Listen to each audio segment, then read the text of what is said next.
Hello, wrestling fans, and welcome to episode 284 of the We Can't Wrestle podcast. The Maxon Brothers here with you. I'm Nate. That's Aaron. Hello, everybody. And this is it. We are finally going to be finishing up this week with our Clash of the Champions series. It's been fun, but we have reached the last Clash of the Champions, Clash 35, and it happens. It's ironic because I said from the beginning of this series we were going to do NWA to the NWO, big old catchphrase or whatever.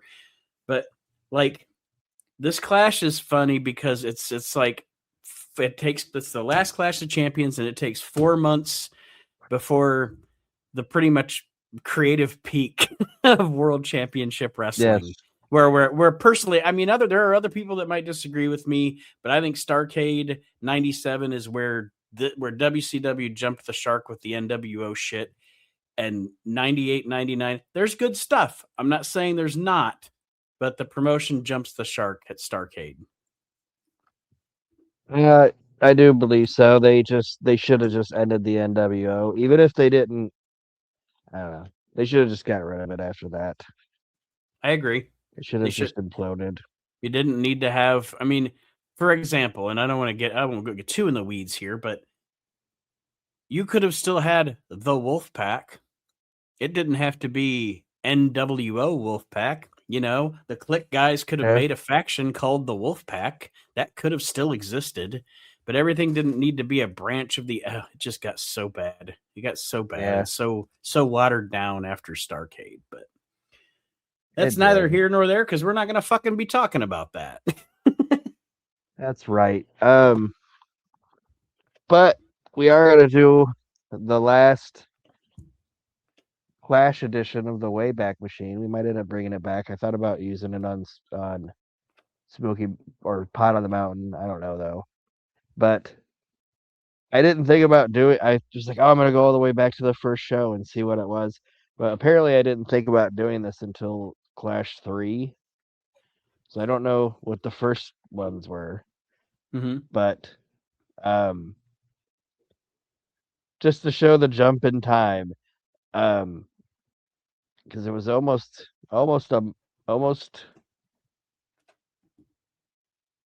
This one was in August 21st. Clash 3 was in September 7th, 88. So fairly close. Almost 9 years. At that time, the number one movie was Nightmare on Elm Street, number 4. And the top songs were Sweet Child of Mine by Guns N' Roses and Monkey by George Michael, sorry. So, going up to 1997, which, like you said, it's only 9 years, but 9 years is insane because the top 2 songs in the United States of America, you can guess if you want, or I can just tell you. I'm going to guess one. Just because it's summer of 97. Excuse me. Is one of them Will Smith, Men in Black? Not the song. Oh, okay.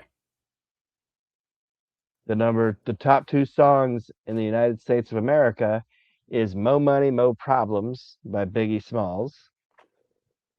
And then the number 1 song and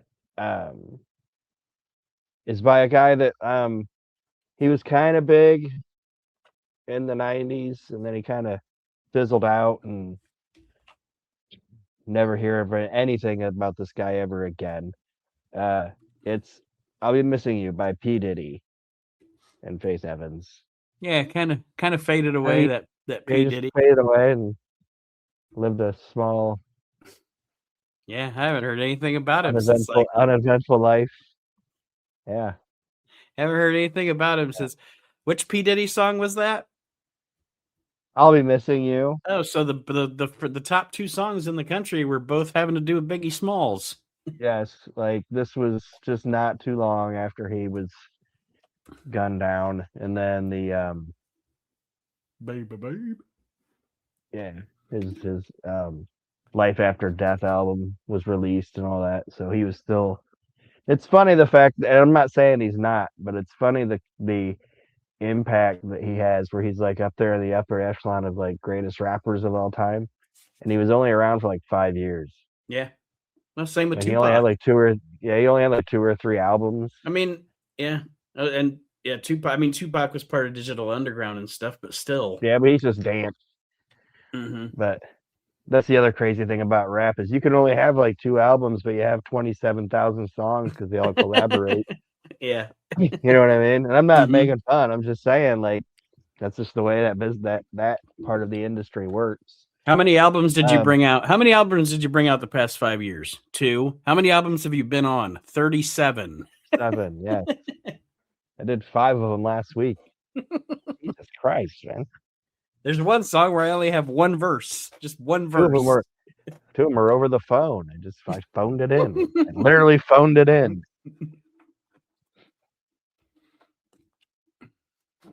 All right. So, by the way, you were kind of right with the Men in Black being the number 2 song, but that was in the United Kingdom because when I googled it, it gave me the UK songs. Oh, Uh, okay. anyway, that's what they were. They weren't rocking "Mo Money Mo Problems" over there, but it literally was "I'll Be Missing You" was the number 1 track in the UK, and then Men in Black. So maybe they hadn't got the Life After Death album yet. I don't know. But the top 2 movies, the number 2 movie is Men in Black, which I like. I like that movie. I don't like everything Will Smith does, but I do like the Men in Black movies. Me too. And Me too. I know you're a bigger fan of science fiction than I am, but I'm a bigger fan of science fiction that doesn't take itself too serious. You know what I mean? But Also a big fan of Egger. Egger. yeah, Egger. I know Egger, and now it's not Egger.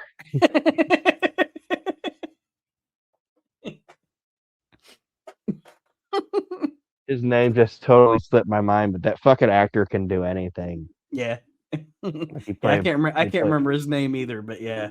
he played Pyle and fucking uh, Full Metal Jacket, and then he was on Criminal Intent, and he fucking played the bug alien. It's like that dude can do anything, man. But and then the number 1 movie in America, August 21st, 1997, was Get Off My Plane. Air Con Force Air. One with Or Air her. Force One. Yeah, Air Force Where's One, not Con Con Air? Air. Con Air's put the bunny down. Put the bunny down. It's a horrible fucking movie.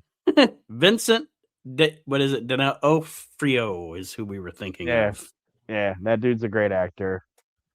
Oh, Con yeah. I Air, don't know. Con Air, not. I know you don't Go watch a ahead. lot of the. I don't know. I mean, I guess I don't know. I don't think you watch a lot of the superhero stuff like I do. But he's so good as Kingpin in the Daredevil series too. Yeah, I heard he was, and I would assume he would be. I mean, like the dude's just good and everything. And then brought up Con Air. That movie sucked. I didn't like that movie. No, that's the movie's booty. I think it. There's some random people in it though. Like even Dave Chappelle in that movie, or is he some uh, other black dude? I think so. I shouldn't say. I think Dave Chappelle is in that movie. Yeah, I think he gets strapped. I think he's the little black guy that gets thrown out of the plane or something. Now you got me. Now you got me looking it He up. is. He is. He is. He's in it. I Yeah, wanted you to got make sure I Nick wasn't. Yeah. Cage, John Cusack, John Malkovich, Call Meany is in it. Yeah. Bing Rames, Steve Buscemi, Bubba Gump. It's a It's like hell of a fucking cast. Yeah, everybody's in this fucking movie, and it sucks. Danny Trejo's in it. And the movie sucks. Monica Like, this is Potter. a horror. Yeah, it's like this is a horrible movie, but everybody's in it. It's a paycheck movie. Yeah, it's bad. When the highlight is just put the bunny down. Bad news. But anyway, the movie that we're actually talking about was Air Force One, which was a good movie. It's one of those movies like we were talking about where it's like I'll watch this movie once, and if I never Hmm. watched it again, I'm Yeah, okay with that. that's how. See, I am not a gigantic, and other than if it's one of my sci-fi movies or um, Marvel movies. like superhero movies. I'm not a big action movie fan because I don't think. Do you qualify Tarantino's films as action movies? Because I don't. Depends on which one it is. Because like Pulp Fiction, I mean, okay.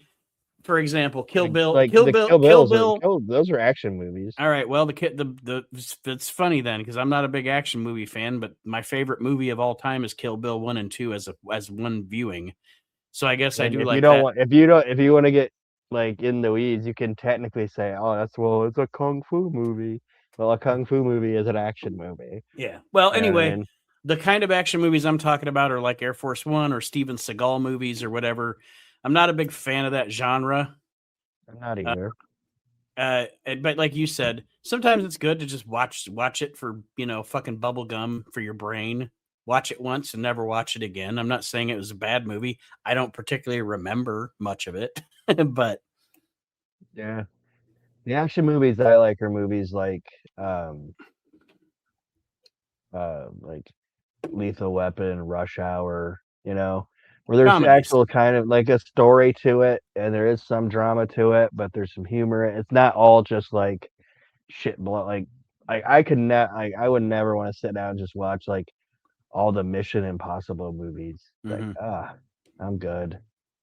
Just one stunt after another. But fucking Lethal Weapon, those are good fucking movies, man. Right. They're funny and there's good action in them,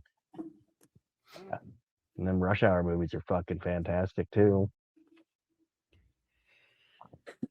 Anyway,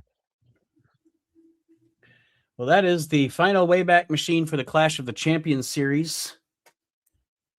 So now we are going to get into August 21st, 1997, Nashville, Tennessee, at the Nashville Municipal Auditorium. And this is the last this is the last WCW Clash of the Champions. I think WWE has had Clash of the Champions since then. But this is the last WCW Clash of the Champions in our series. have you real quick, you know why they do that shit sometimes, don't you? What's that, the WWE? Yeah, you know why they do that, don't you? Because they own the name and they want to use it? No, because there's certain things like that that if you don't use it enough for a long enough time, the patent can lapse on it. Oh, okay. Yeah.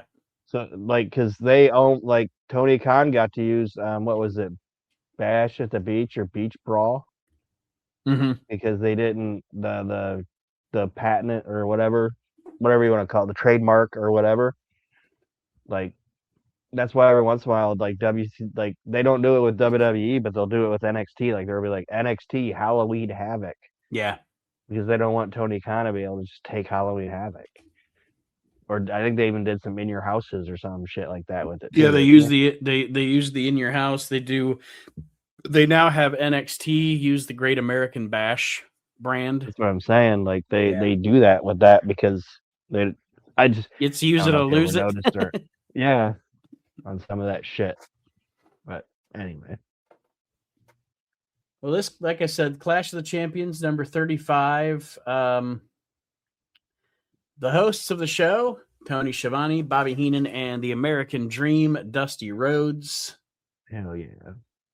We are into, of course, Crow Sting at this point. Man. I put down here, although the Sting build is good, it made J.J. Dillon look like an idiot. Tell us what you want. For fucking like Hulk 3 Hogan. months. What do you want, Sting? What do you want? I know he was a bumbling fuck. Like he didn't know what Sting wanted. It took him forever to sign Raven. You know, just all this. It's like you're not very good at your Yeah, job. yeah. As a character, the J.J. Dillon character is bad at his job. Yeah. You gave Yeah, everything you could to get Kurt Hennig to sign, and you just downfalled your entire friends. Like, you're not good. Maybe you should have vetted him a little more. we want Bockwinkel back. Yeah, Bockwinkel knew what he was doing. I watched a Saturday night from '94. It's like right before the Bash at the Beach with Flair and Hogan. Let's talk about Bockwinkel reminded me of this. And they're doing this thing. It's a live Saturday night where the fans can vote on the main event, right? Yeah. And they have like, they throw like Vader and Jean Paul Levesque and Steve Austin and a couple other heels in the heel room with Ric Flair. And then they throw a bunch of baby faces in the baby face room with Sting. It's one of those things where it's going to be Flair and Sting, right? Yeah.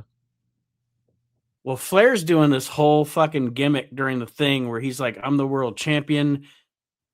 They're not, I don't care if they vote for me to fight Sting or not. I forget what the club's called. Let's just say the club's called Rubies. Okay. He's like, it doesn't matter. I'm not wrestling Sting. Even if they vote for me and Sting, I'll be downtown Atlanta at Rubies tonight. Like the whole time he's just talking shit about it. And then eventually it turned, they're talking about how the voting is definitely going toward Flair and Sting. It's just this funny one night thing. Like, and Flair's going off about how he's not wrestling Sting. He's not doing it. He's going to be at Ruby's.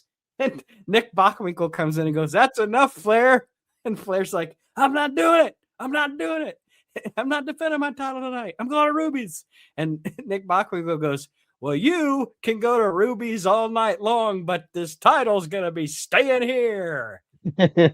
and then Flair, does the whole crazy Ric Flair flip out shit. Yeah, Bockwinkel comes in and fucking puts the fucking hammer down on him. Like, you can go, but fuck Rubies. Yeah, fuck Rubies. You have a job to do. It's really funny. They're all up in each other's face and shit. It's great. I don't know. Mentioning Bockwinkel made me think about that. Well, that's much more enjoyable than talking about this next match. The next match is the WCW United States Champion Jeff Jarrett along with Deborah McMichael versus Steve Mongo McMichael. WCW had a pattern of finding two guys and just beating it in the ground, having these guys wrestle each other. We talked about it with Sullivan and Benoit last time. And then Johnny Van and DDP. It's like, Jesus Christ. How many times are we going to see this? Opening up every pay-per-view. Yeah. I mean, WWF did it every once in a while.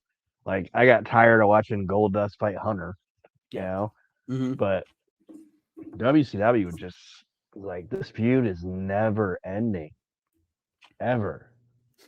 But it's not good. You know what I mean? It's like, it'd be one thing if it was good. Right. But it's just not good. Well, and it's like we talked about last time, or maybe the show before. McMichael served a purpose. If he was tagging with somebody like Flair or Benoit or being the heavy or what have you, but just not, he doesn't cut it as a singles wrestler. God bless him. We've talked about what a great personality he was and everything, and he did contribute to the business. But he's not meant to be out there in singles matches, and he's not meant to be, like you said, he's not meant to be in the feud that wouldn't fucking end. Yeah, it's just terrible. And I don't dislike Jeff Jarrett, but to me, Jeff Jarrett, and people could get mad at me about it and whatever, but I don't think he's the type of wrestler that can just carry a guy, you know what I mean, to a good match. Yeah. In my opinion.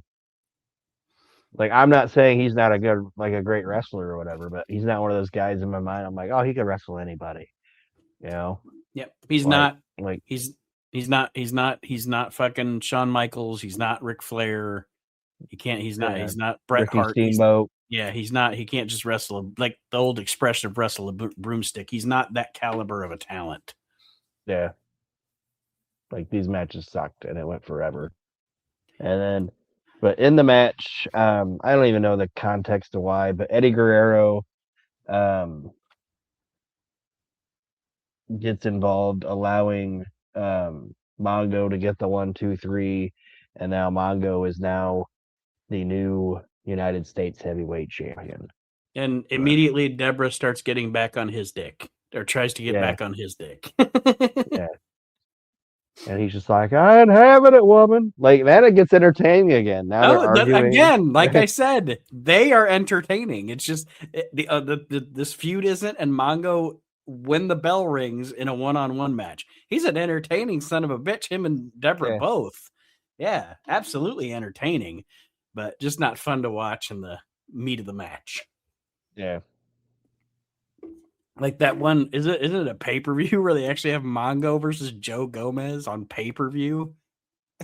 Yeah, it's I believe it's the night Hogan turned, wasn't it? I don't remember. Or was it at Starcade? It might have been at start, but yeah, it's just like woof. Does that really? No, I think he fights Goldberg at Starcade. It's like with all the people. Yeah, you're right. He does. With all the people you have No, under contract. and I think it was because he got mad because Joe Gomez was such a big fan of the Chicago Cubs, and Mongo turned heel. Christ. But if they wouldn't have done that, we wouldn't have got the Horseman beating those two up in the hallway where Renegade was completely useless. Yeah. But he just goes down like a bag of hammers. Like Joe Gomez kind of fights back a little bit, but Renegade just goes down like it's plop. Like, oh, he's out. Up next on this show, Mean Gene interviews Alex Wright, who is going to be facing the Ultimo Dragon later on for the TV title. He speaks German, and of course, Gene does the "Hey, you speak English?" Speak English. And then he says, "Tonight I'll be dragging the dragon around. Get it?"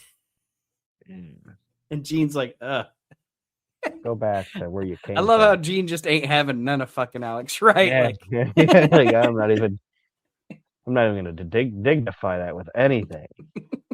just gets a speak English. I think he even told him to speak English when he was speaking English. I believe he did too. Yes. Like he was like, "Oh, these people suck at Mean Gene," and he's like, "Speak English." Speak English. He just did speak English. Well, but yeah, you said he's gonna be fighting Ultimo Dragon later on, and um, every once in a while we catch the sponsors. They leave those in sometimes. So the sponsors were Motel 6. We'll leave the light on for you. Arm and Hammer, toothpaste, and Tootsie Pops. So that And was speaking, going on there. and then speaking of things that are extremely 90s, Paul Gilmartin is in the next segment. Yes. Like I feel like he hung a lot out with like Todd Pettengill. Like these guys are just like it's the 90s. They're just frozen in time in the 1990s. They have a one of those shirts with like no collar on it, but 3 buttons, and they're brown buttons, and it's multi-sized stripes on their shirt, and it's tucked into their jeans. You guys know exactly what I'm talking about, and they have short but like poofy hair. Yes. Yes. For those of you that don't know, They're actually pretty funny though. There was a show. Paul Gilmartin was funny. There was a show on TNT in the late 90s called Dinner and a Movie, where they would essentially play a movie, and in between the segments were Paul Gilmartin hosting the show, and they would cook. And big jokes, and the foods were all pun type related things. Yeah. But you know what? I looked it up because I'm like, oh yeah, I want to know when that, because I remember watching the show and thinking Paul Gilmartin was funny. Like I liked watching Dinner and a Movie. I really did. But when I looked it up, I was like flabbergasted because guess what? What? That show started in 1995, okay? Okay. And it went off the air in 2011. Jesus, I had no idea. Dinner and a Movie had a 16-year run on TBS. Well, go Gilmartin. Yeah. 16 fucking years that show went. Well, this starts as just an innocent thing, like it looks like a cross promotion between Dinner and a Movie and WCW. Gene Okerlund's interviewing the Dinner and a Movie guys. They're making like the jerk chicken and things like that. Like Aaron said, it's playing on movie names and the gimmick. But this is going to go somewhere later on, whether good or bad. Yeah, like, oh, we got body ham, Yeah. like that. The next match on the show, I wrote down, it's Stevie Richards, versus Raven. And I wrote down, Raven hasn't signed yet, but he has music and a video. Yes, and his own rules. And his own rules. He can just do whatever. Once again, the incompetent boob, J.J. Dillon, is just letting this happen. Yes. Is anybody from the insurance company here? Are we liable for this? Are we okay?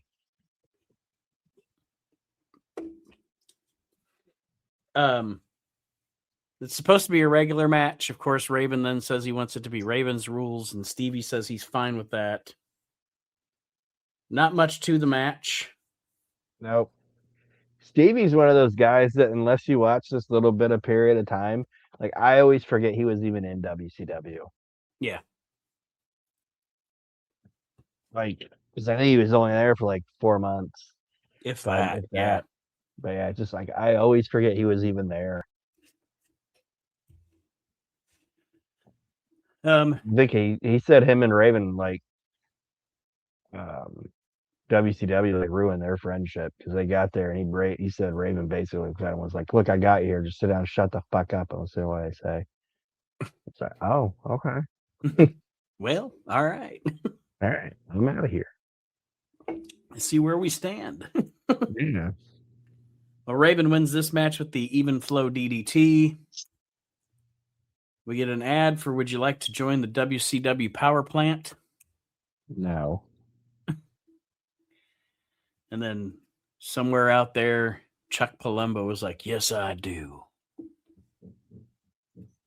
Like, other than those guys, I can't even think of anything that fucking power plant even like produced. Do you count Goldberg as a power plant?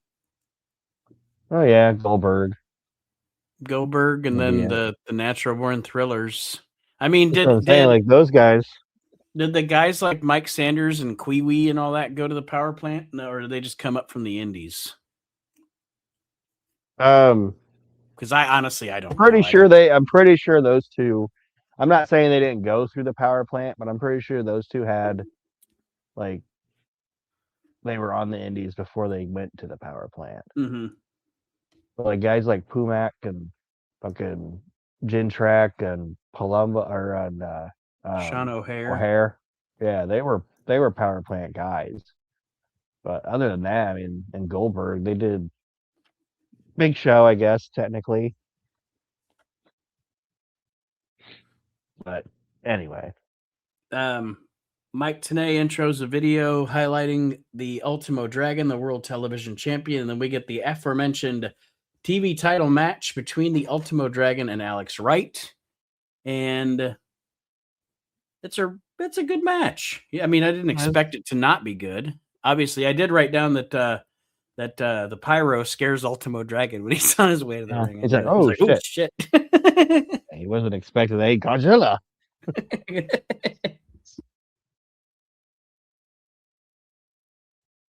Sorry.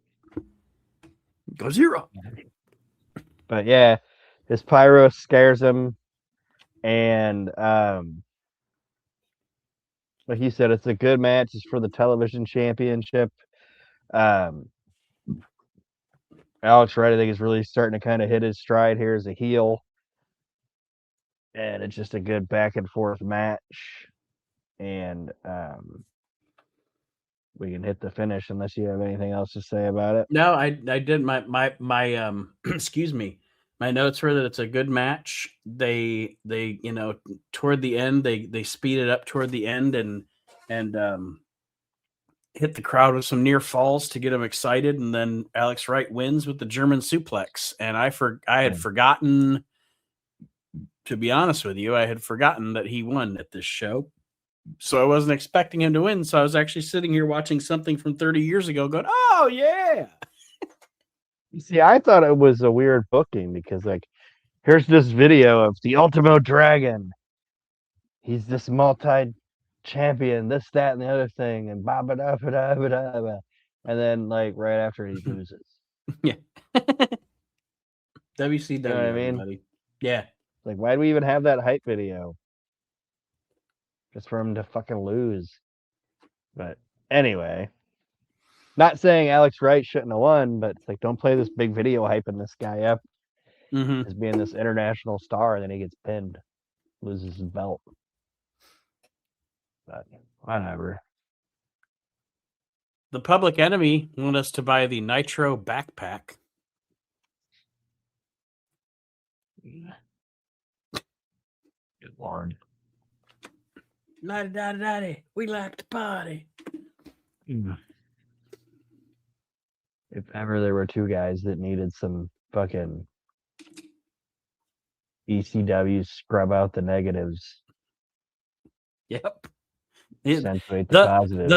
As over as that team was at ECW is proof enough you need that Paul Heyman's a fucking genius. Yeah. This is bad. Well, next match to get down. Oh. It's one of their lines in one of their stupid song. You gotta get up to get down.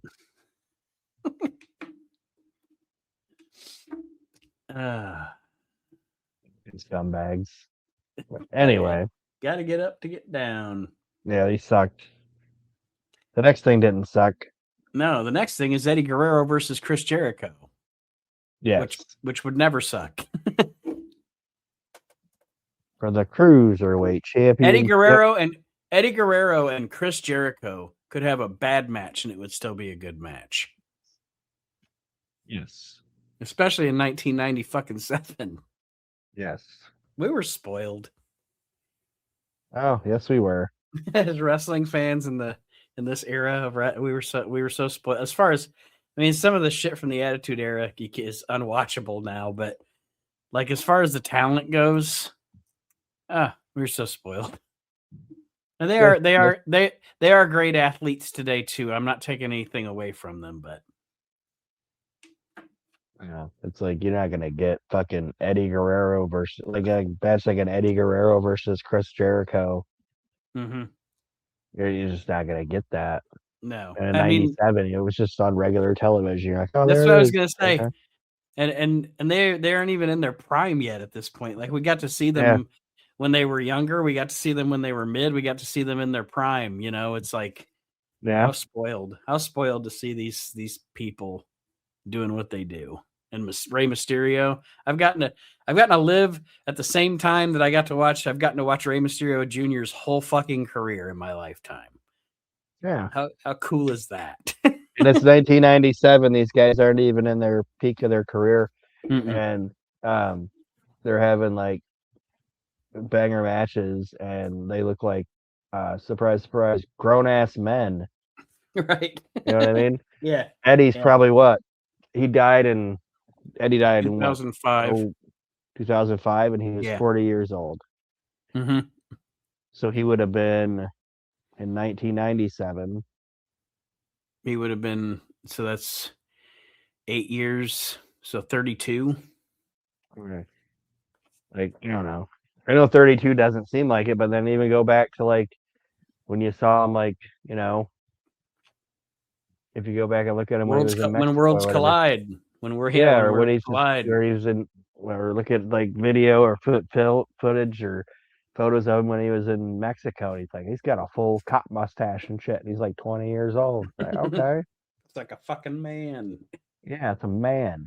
That's what I always say about Terry Gordy. Like, you should look at a picture of Terry Gordy at 16. It's like, holy fucking shit. He's a grown ass man. Yeah, it's insane. Now guys like they look like Hook. You know what I mean? It's, I don't know. But anyway. Well, that's just like I saw somebody, and I'm not saying this guy's not talented.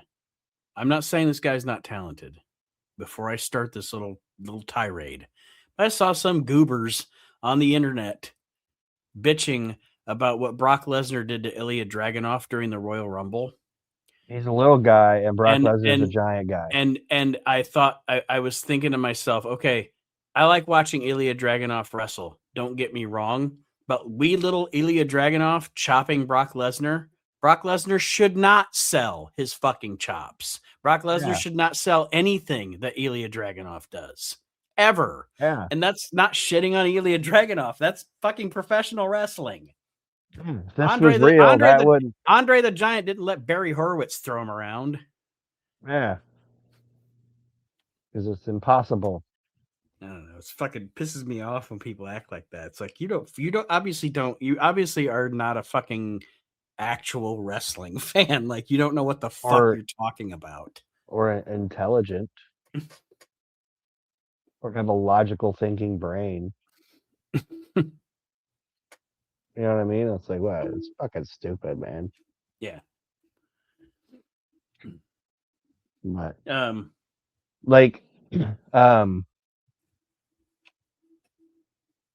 it's like when Benoit won the Royal Rumble and he took Big Show out. You know what I mean?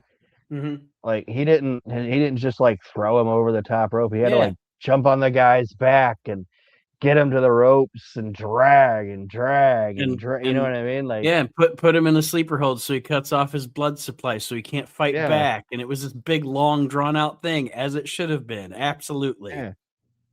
Because I'm 5'8", you know what I mean, and you're 7'2" and 500 pounds. So it's gonna take me a minute to get you out of the ring.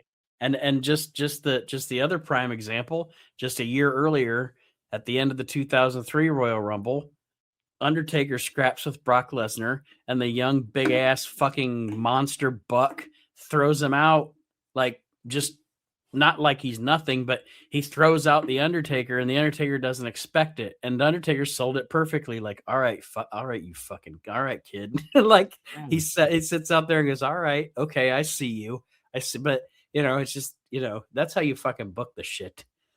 Like again. I don't have anything wrong with what Brock Lesnar. The other thing that my biggest issue is their timing was off. It seemed a bit sometimes during the Rumble. Yeah.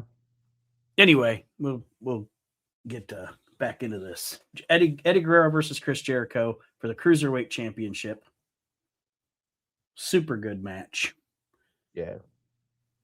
I don't have a lot of notes on it. What's that? I said I don't have a lot of notes. I don't either because it's really good. It was good, but it was short, so it was fast. So I didn't. I don't sit down and write play by play anyway. If I see a spot that I really like, I might write it down. But yeah.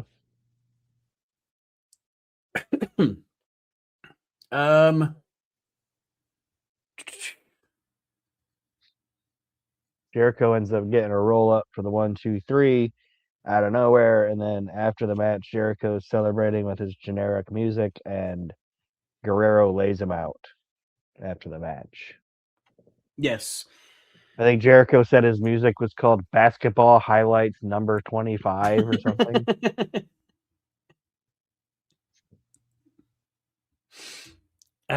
Sometimes it's watching some of the older shows when people come out to, like, watching some of the older Saturday nights from before the Nitro era, when people come out to music that would become like a big stars music, and it's just funny.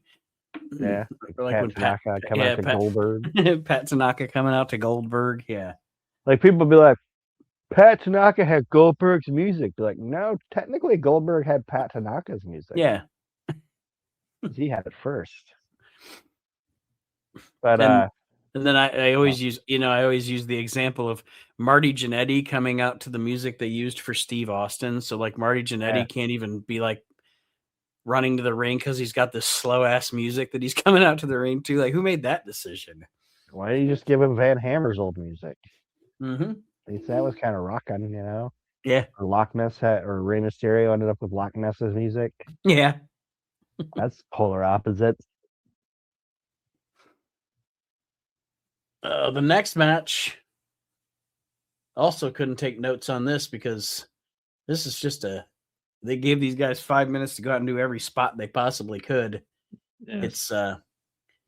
It's the Villanos, Silver King, and Psychosis versus Juventud Guerrera, Super Calo, Hector Garza, and Lismark Jr. And of course, Super Calo and Hector Garza, two of my favorites in this match. So happy to see that. I don't know why. I don't know if it's because maybe he didn't want to stay, or maybe it was a language barrier thing or whatever. But I thought Hector should have been a bigger deal over here. But like I said, some of those guys might have not wanted to. You know what I mean? Mm-hmm. Maybe didn't want to stay in the States as much. Yeah, I don't know, because if you notice, if you remember before this, back in late 96, early 97, when the AAA thing was, and WWF, when they were having their talent exchange, he was almost the one that it felt like WWF was going to try to push out of that.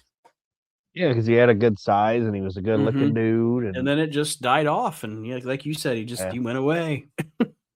Yeah. I think he did. I think he did work TNA too when they first started up. Yeah. But for some reason, the trigger just never got pulled on the guy. Which is unfortunate. I think he's passed away. I believe he died so. Of cancer, I think.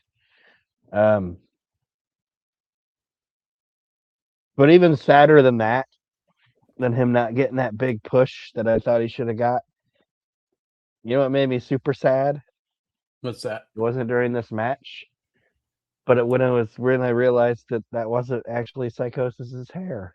I'm like, oh, that's not his real hair. It's just part of the mask. I thought that man had an amazing mane, and it wasn't true. Like when they did the unmasking of Kane. Yeah, it's like Kane doesn't have great long hair. It's like it's part of the mask. Like, come on now. But anyway, like you said, this is a back and forth, high flying match. Lismark Jr.'s in it. I think he's one of the underrated ones. I always liked that dude. I thought he looked cool. But Psychosis ends up getting Super Colo with a 1-2-3 with help from Sonny Ono, because Sonny Ono's gotten away from managing Japanese stars, and now he's hooking up with and footing the bill for the luchadors. Because I think I can't remember if he actually came out every once in a while with the Villanos or not. But I know he came out with Psychosis and a couple of the other luchadors. Yeah, he definitely Psychosis and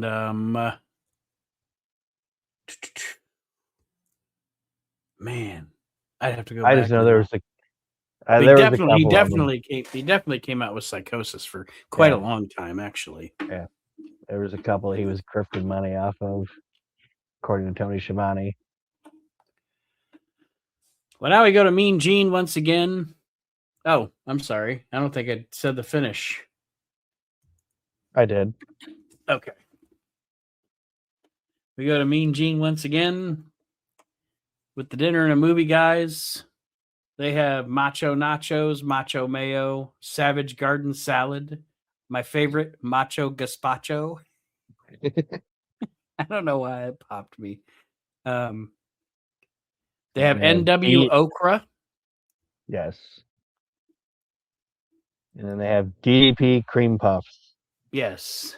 So now Gene knows the jig is up. Yeah, so the dinner and the movie guys have now joined the NWO. And the Macho Man comes out to cut a promo with them. And Macho Man, they bring out a birthday cake with sparklers, and Macho Man's like, "Happy birthday, NWO!" Even though this isn't the NWO's birthday, that would have been in June, but whatever. Don't let facts get in the way of a good story. I did write down that it was funny that Mean Gene, before he left, told them to jerk their own chickens. Yeah, jerk your own chickens. Because the fans even reacted to that. He was like, jerk your own chickens. And they were like, oh. Mean Gene. This is kind of like when Gene told Sean O'Hare to pack it in his ass or whatever.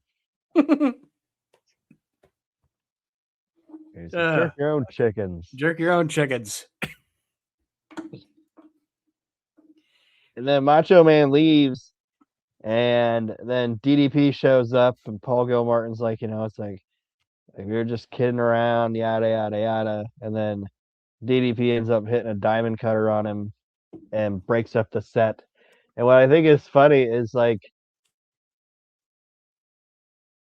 this isn't the thing that I told you was going to be the funniest part of the show, but you know what I think's funny about it? What's that? Like Macho Man doesn't come back out to try to help. No. Like, he's just like, fuck those guys. They don't fucking matter. I'm not going back out there. I don't really know Paul Gilmore. Yeah, they're not Bill Gilmore. He's like, I don't even know. That Todd Pettengill, my co-host of Mania. I don't even know Phil Gilmore. Don't even know him. I thought it was Paul Giamatti.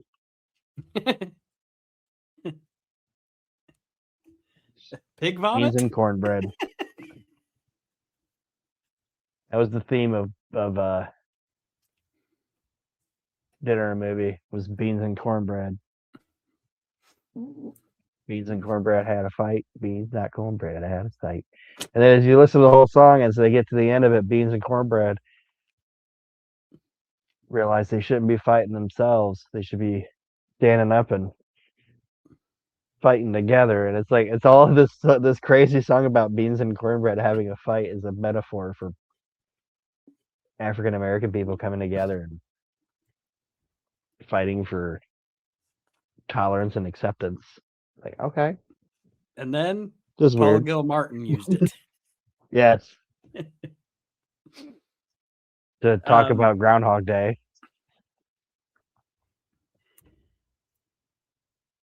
After this fun little thing, I wrote down here, I actually really liked this segment. I thought it was fun. Yeah. I did too. The next match is a good tag team match. Yes. It is Syxx and Conan versus Ric Flair and Kurt Hennig. And I recently just, again, because something reminds me of something,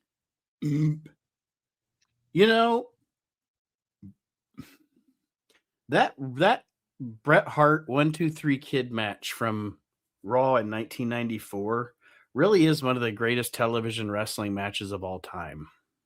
Yeah. I don't know. I just, like, I personally think that there aren't enough people out there that realize or acknowledge what a phenomenal fucking talent Sean Waltman was. What a phenomenal professional wrestler he was. Outside of the business, there aren't.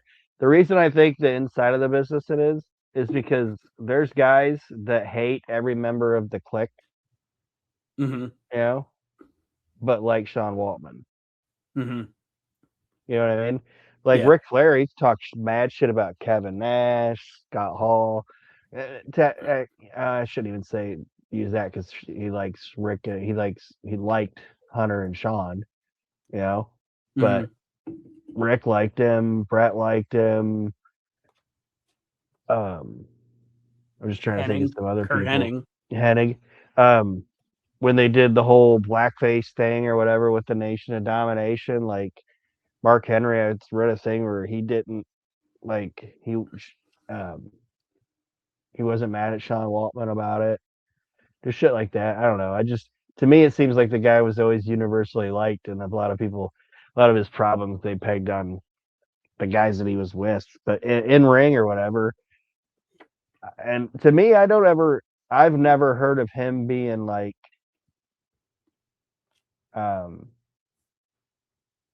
confrontational or disrespectful to people. Mm-mm. You know what I mean? Mm-hmm. Like the other guys supposedly were, but I don't know. But yeah, just as a hand, as a worker, I think he's one of the best of his generation that just doesn't get credit for being one of the best of his generation. You know what I mean? Yeah. And I think part of it has to do with some of his lifestyle choices. And I mean, that has to have something to do with it, because if not, why wouldn't he be there now? You know what I mean? Yeah. Mm-hmm. I don't know. He might be. I don't know, because if he might be, or at least he might. I don't know if he's in the system, but I know I've seen footage where he's with Shawn Michaels at NXT, like do it with during training sessions and stuff. Again, I don't know if he's like in the system or if he was just visiting or whatever, but but you're right. And excuse me. That was good. You can edit that out. I'm getting over a small cold. But anyway, um there's a period here where Ric Flair has a couple really good matches with Six that I liked in WCW. Um, the question I had for you was, now that they've done this partnership with like basically bought AAA, um, I don't know how they're doing the Hall of Fame this year. Like, I don't know if they're just going to have the Hall of Fame in Saudi Arabia or what. But WrestleMania is not in Saudi Arabia. WrestleMania is yeah, in that's Vegas. right. Yeah, it's in Saudi Arabia next year. Sorry, that's right. So maybe they will. The question I have is, do you think this is like the year that they end up actually like putting Conan in the Hall of Fame? Maybe now that he's associated with the company, now that he's Yeah. part of the company, possibly. Like I could definitely see them starting to induct more, especially now that they own AAA. Definitely starting to induct more Mexican talent, which is I'm absolutely on board with. Like Conan should be in, whether love him or hate him. Conan should be in the Hall of Fame. Yeah. I know Ray's already in. The original La Parka, to me. Have they ever put Mil Mascaras? Mil Mascaras is in, right? Yeah. He got put in when they were trying to strap a rocket on Alberto. But yeah, there's lots of I'm not saying again, it can be one of those things because now they have the deal where it's like they induct a woman, they induct somebody that's like from another promotion, and I don't know if Hunter's going to keep that trend that Vince had, but yeah, I mean, it could possibly be this could be the year. This would be more opportune than next year if WrestleMania is in Saudi Arabia. Yeah, I don't see him having the Hall of Fame in Saudi Arabia, but you never know. Yeah. I didn't watch all the Royal Rumble yet, but when we were talking about it, it's like whoever set that arena, because didn't they like build that arena for the show? Yeah. And from what I understand, they've already torn it down. Well, good. Why would you like set an arena up where it looks like nobody's in it? Because TKO don't care as long as the check clears. Yeah, but with those lights, it's like, what the fuck? But that's just like I was thinking the other day. I know we get in the weeds, but we've talked about on the show before, and I've talked to other people, of course, that are old school wrestling fans like us about why they don't feel the need to preserve the old shit, all the old stuff that they have. Why they don't feel the urgency to preserve it somewhere, to put it on YouTube or put it on, all the WWE stuff they do. But why not ECW? Why not Mid-South? Why not? And one of the reasons that I thought, and I almost took a picture of it and I forgot to, I was watching, I forget what it was. I was watching something on the WCW YouTube page that they created, right? Yeah. The WCW. And I want you to think of the entire population of the world. The WCW YouTube page has 434,000 subscribers. That is why they do not give a shit about us. You know what I'm saying? Like, yeah. There, in the entire world of YouTube, there are 434,000 guys like us that are willing to subscribe to the WC. Now, if you go to the actual WWE one, or then I also noticed during the Royal Rumble, I don't know what made this stick out to me, but when they talk about the history of the business, 99.9% of them talking about even the history of WWE nowadays. The footage they show only goes back to like 05, 06. They don't show anything from the 80s or 90s hardly anymore, unless they're specifically talking about something from that era. Like, we've gone past where history is just what we know. History now is a whole nother generation ahead of us. And I'm ranting and I'm sorry. But I just that was like, wow, there's only 434,000 people in the entire YouTube that subscribe to this WCW page. I wonder why TKO doesn't give a shit about us. Back in the 80s, how often, or in the early 90s, how often do they go back to anything from the 50s? Right. Yeah. You're right. I mean, like, I'm not saying it's right, but I'm just saying it's like that's where we're at now. I Like, have no idea how we got there in this got here in this conversation, but I don't know. But Flair and Hennig win, and then Flair talks about how. Oh, go ahead. Sorry. And then Mean Gene, another one of those longest storylines ever told. Will Kurt Hennig join the Horsemen? For fuck's sake. So, WCW is really good at that. Taking, like you said, just taking something and just milking it till there's nothing left. Hello, horse. Meet bat. We're just going to beat this pony.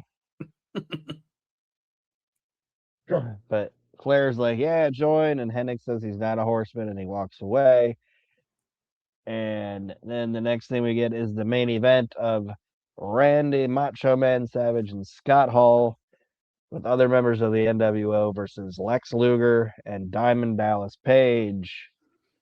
I didn't think there could be a worse team than Lex Luger and the Giant. I was like, that was team boring. And it's like, yeah, now it's DDP. God.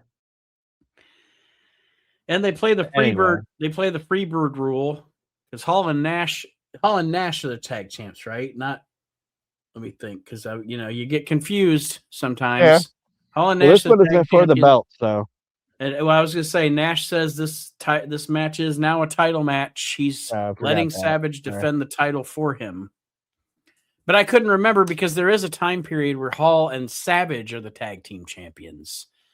So I couldn't, sometimes I get my timelines futtered up. But it's Hall and Savage versus Luger and DDP for the tag team titles.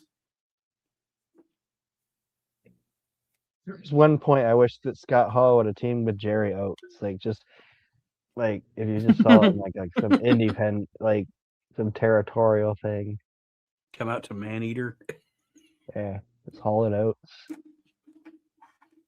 But in this match, DDP gets thumbed in the eye and ends up hitting the diamond cutter on Luger by mistake. Hall rolls over, and pins Lex Luger 1, 2, 3, and Scott Hall and Randy Savage are still tag team champions, I guess. I don't know. Well, yeah.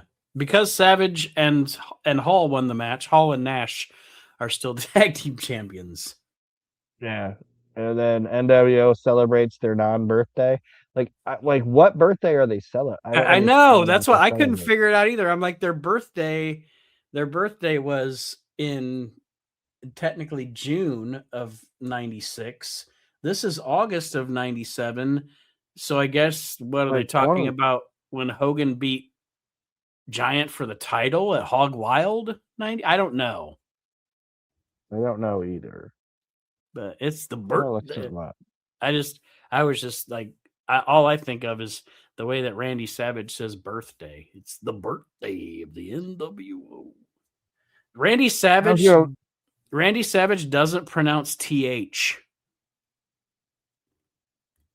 Birthday. Yeah. Elizabeth. Randy Savage does not pronounce TH. I'm going to go upstairs and take a bubble bath. A bubble bath. The cream of the crop. Bubble bath. I'm going to take a bubble bath.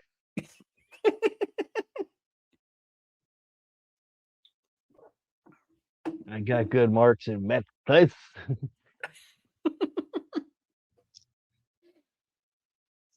Trying to think what else.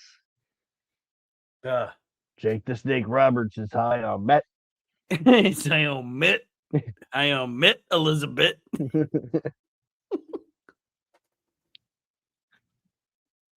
But they're celebrating their whatever this. Like I was like, maybe it was Hulk Hogan's birthday, but he was born on the 11th. So because I knew Hogan was born in August, but I just couldn't remember what day. So like, maybe it was Hogan's birthday, but it's not. I don't know what they're doing. But what I do know is that the lights start to flicker. We're humming, and then we hear a child reading Sting's story, and unless I heard it wrong, I believe this is Garrett Bischoff reading it. Oh, really? I never knew that. Yes, and he's also the kid in the WCW magazine commercial where he morphs into Sting, and then Sting morphs into the kid. Well, yeah, I had no idea. Yeah, yeah. I could you be were, wrong. I thought you were about to say that he was the child that was almost molested by Seven. No, that was Cody. Oh, was it? I don't even remember that. I have to go back and watch that Cody. now. I saw Cody in a segment when Uncle Fred was in WCW as the Shockmaster, and they have him at like a kid's birthday party or whatever, and he's being clumsy and he's hanging out with the kids and Tony Schiavone, and I saw Cody in that segment, and that's pro wrestling. I was like, Uncle Fred is hanging out with the kids and Tony Schiavone. Anyway. Yeah, I'm pretty sure that that's Cody in the 7 video. But I don't know if that would even be anything that would be on the internet. So I want to make sure I'm not lying. Yeah, I put down here, Sting's in the rafters with the bird. Well, they have all the balloons and the flyers, and like Aaron said, they're about celebrating this birthday of something. Eric Bischoff's in the ring with the NWO, interviewing the boys. They're just getting off their one-liners or what have you. The lights go out. Sting is in the rafters with the bird, the big. It's not a crow. What is it? A vulture. And then the monologue with apparently Garrett Bischoff, which I didn't know, talking about essentially Sting's story. I could be wrong. I don't know. The good versus evil. The lights come back on, and the bird is in the ring.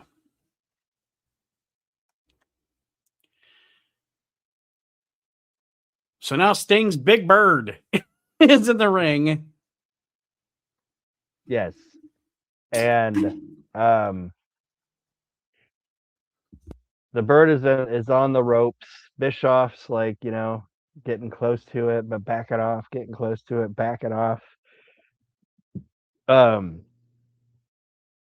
one of my favorite things that any wrestler's ever done is Kevin Nash takes his tag team title and like clutches it in 2 hands and puts it over his shoulder and is feigning that he's about to whack that fucking thing with his tag team title.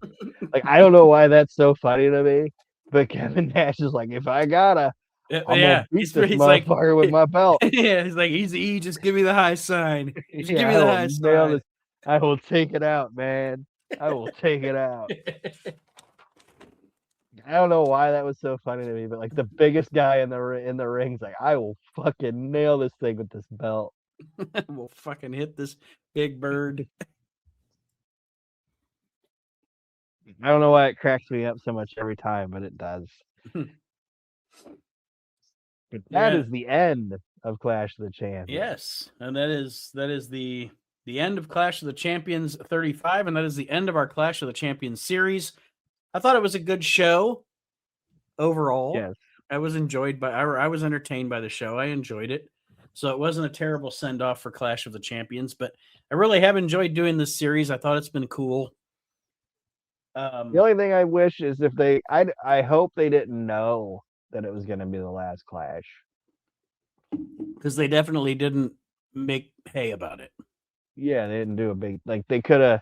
I'm not saying like oh you do all these different segments in between it because I think that would have slowed down the show, Mm-hmm. But you could also been like this is this historic Clash of the Champions, and then maybe do like something at the end of it with like a montage video or something. Right.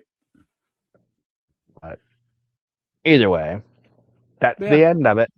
That's like I said, an enjoyable show to end it off. And that is that for the Clash of the Champions. So next week, we get to do something different finally after 35 weeks of doing the Clash of the Champions.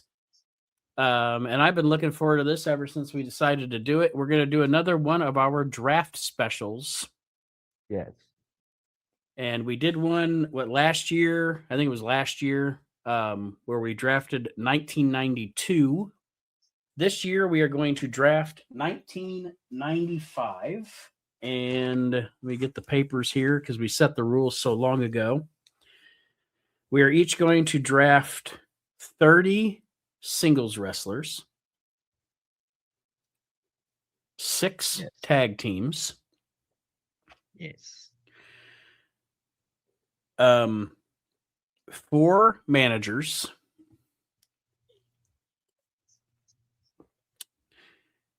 and then come up with our commentating teams. But we had to use the active rosters. I used the last time when we did 92, we did WWF, WCW, and then I just made like a list of indie and people that were out on the indies and stuff. This time around, obviously it's 95, so we have to choose from the rosters of the WWF, WCW, and ECW. Yes, I'm looking forward to it. And then maybe not right after that, but maybe a little bit after that, we'll do like the first month of its TV or something. Mm-hmm. We did that with 92, and that was fun. Yes. Now, my next question to you is, as far as promotion goes, it doesn't really matter because we draft people from every promotion. I assume, like last time, you want to be the proprietor of WCW, and I'll be the proprietor of the WWF. Yeah, that's fine. Okay. Because then if we needed to, we could pick up with, if you wanted to, if you drafted one of the, like if I'm the WWF and it's 95, we'll go with whatever month we're in. So we're in February, right? Yeah. Then I would say, okay, well, I've drafted 95 February.